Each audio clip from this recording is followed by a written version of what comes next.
ये है आदि पर्व चौथा अध्याय, धृतराष्ट्र और पांडु की कहानी। तो चलिए शुरू करते हैं। जब राजा विचित्रवीर्य विवाह योग्य हुए तब भीष्म को काशी नरेश की 3 कन्याओं अंबा, अंबिका और अंबालिका के स्वयंवर का निमंत्रण मिला। भीष्म विचित्रवीर्य को साथ लेकर स्वयंवर में पहुंचे, परंतु वहां उन्होंने किसी से युद्ध नहीं किया, ना ही प्रतीक्षा की।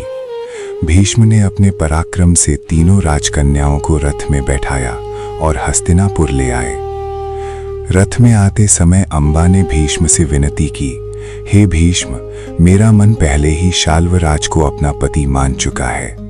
अंबा की बात सुनकर भीष्म ने उसे सम्मानपूर्वक मुक्त कर दिया।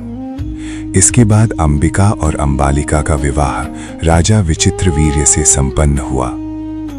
अंबा शाल्वराज के पास पहुंची, परंतु शाल्वराज ने उसे स्वीकार करने से इनकार कर दिया।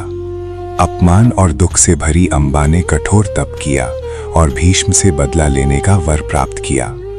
आगे चलकर वही अंबा शिखंडी के रूप में जन्मी और अंततः भीष्म की मृत्यु का कारण बनी।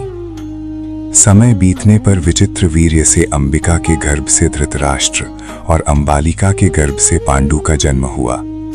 विचित्रवीर्य की मृत्यु के बाद राजगद्दी का प्रश्न उठा।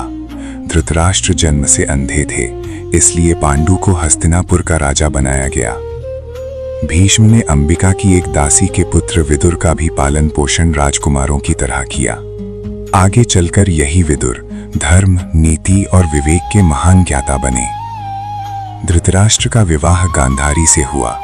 पति के अंधे होने के कारण गांधारी ने भी जीवन भर अपनी आंखों पर पट्टी बांध ली। गांधारी के 100 पुत्र और एक पुत्री हुई।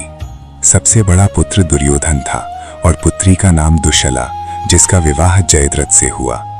धृतराष्ट्र की दूसरी पत्नी से युयुत्सु नामक पुत्र उत्पन्न हुआ।